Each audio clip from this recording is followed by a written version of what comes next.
बेटियां बैठी हैं, सुनो, मात्र 100 साल का तुम्हारा धर्म बचा है। ये संदेशा लेकर के आया हूं। आप कहोगे 100 साल में?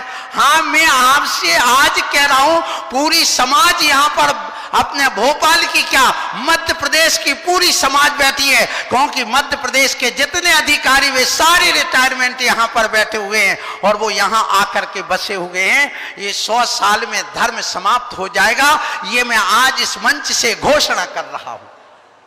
जिस ढंग से ये जैन समाज चल रही है, तुम्हें लाखों करोड़ों के मंदिर बना लो, लेकिन इनकी रक्षा करने वाला कोई नहीं होगा। क्यों नहीं होगा?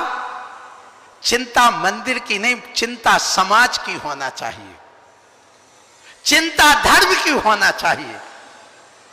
आप विचार करिए, मैं आपसे कहना चाहता हूं, मंदिर बनाना अच्छी बात, बनाना चाहिए, बनना चाहिए, और हमारे गुरु महाराज विद्यासागर जी महाराज जो कर रहे हैं बहुत अच्छी बात कर रहे हैं। लेकिन इसके साथ में मैं आज एक संदेशा जो युवाओं के लिए लेकर के आया हूं, वो ये कहना चाहता हूं, हमारी जैन समाज बराबर मूर्ख काम दुनिया में कोई करता ही नहीं।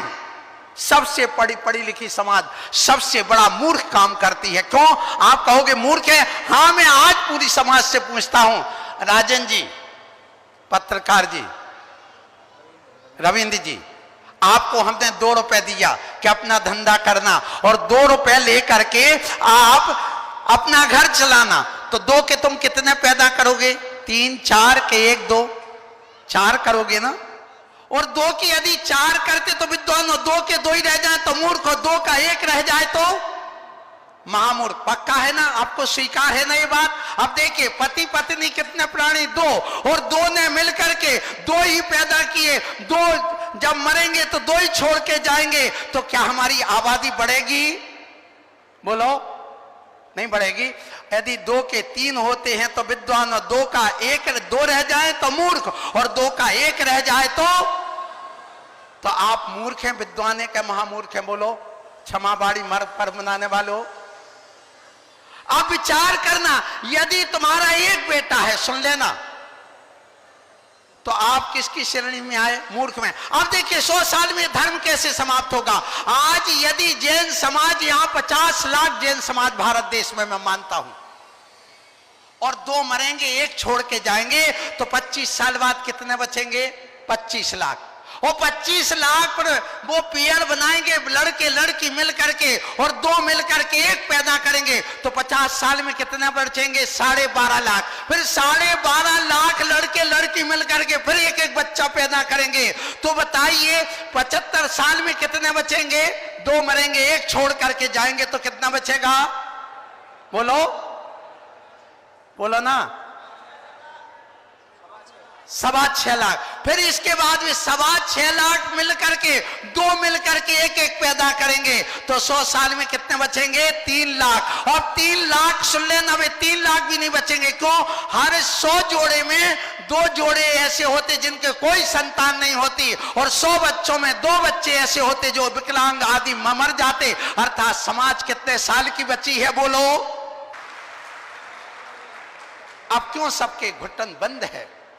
तुम कहते महंगाई का जमाना है, मैं कहता हूं सुन लो, तुम्हारे बाप दादा एक टूटे मकान में रहते, साइकिल चलाते थे, और तुम कहते हो महंगाई है, बच्चों को कहां पढ़ाए? पहले दादी की साड़ी 40 रुपए में आती थी, तुम्हारी 4000 में आती, वे 4 साड़ी से काम चलाती, तुम्हारे यहाँ 40 साड़ी कहां से आ गई? जब महंगाई है तो तुम 2 साड़ी में काम चलाते, तब मैं जानता कि महंगाई है। और तुम्हारे बाप दादा 2 सब्जी खाते थे, तुम 1 खाते, तो मैं जानता कि महंगाई है। तुम्हारे बाप दादा 2 मकान में रहते, तुम 1 मकान में रहते, 1 कमरे में, तो जानता महंगाई है। सबके लिए महंगाई नहीं, एक बेटे को पालने के लिए महंगाई। धन्य समाज। अब कहो आगम क्या कहता? आगम भी कहता 100 साल में समाज समाप्त हो सकती है। क्यों हो सकती है? सुनिए, इसलिए कि सुन लो, यदि आपको मालूम हो कि अपने यहां पर पुष्पदंत भगवान से लेके शांतिनाथ भगवान के बीच में एक पल्ल, पौन पल्ल, आधा पल्ल, पाव पल्ल के भगवान के समय में धर्म का विच्छेद हो गया। इसी प्रकार आज भी हो सकता है। आदिनाथ भगवान चतुर्थ काल में हुए, पंचम काल में नहीं हुए, तृतीय काल में हुए, चतुर्थ काल में नहीं हुए। इसका मतलब एक तीर्थंकर भी कम हो गए। उंडाव सर्पणी काल के कारण से तुम्हारा ये 100 साल में धर्म समाप्त हो सकता है। इसलिए मैं कहूंगा एक परिवार में 4 बेटे चाहिए। एक ऐसा बेटा हो जो देश की रक्षा के लिए दे दो, जो मिलिट्री में जाए, शासन में जाए, प्रशासन में जाए, देश रहेगा, धर्म रहेगी, समाज रहेगा, परिवार रहेगा। दूसरा बेटा आप दीजिए अपने धर्म के लिए जो मुनि बने, क्षुल्लक बने, एलक बने। तीसरा बेटा समाज के लिए दे दे जो समाज के उत्थान की बात करे। और चौथा बेटा अपने पास रखिए जो कुल की रक्षा करे। इसलिए 4 बेटे चाहिए, एक आपके लिए कुलभूषण, एक देशभूषण, एक समाज भूषण और एक धर्म भूषण। ऐसे 4 संतान की आज हमें जरूरत है। ये ध्यान रखो। आज मैं क्षमा वाणी पर इन युवाओं को संदेशा दे करके आया हूं।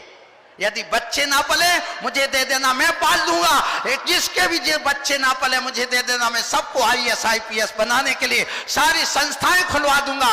और तो आज एक सुन लो, यहाँ जनगणना फार्म एक तैयार किया गया है भोपाल का। जिनके यहाँ गरीबी हो, जिनके यहाँ बेरोजगार हो, जिनके बेटा बेटी की शादी नहीं हो रही हो, 8 दिन बाद आपके पास आदमी आएगा, वो फॉर्म भर करके देना। आपको सबको रोजगार दिया जाएगा, आपके लिए नौकरी दी जाएगी, आपके लिए पैसा दिया जाएगा, आपके धंधे चले जाएंगे, आपको सब कुछ दिया जाएगा। मेरी तरफ से आशीर्वाद है। इसलिए आप चिंता मत करो।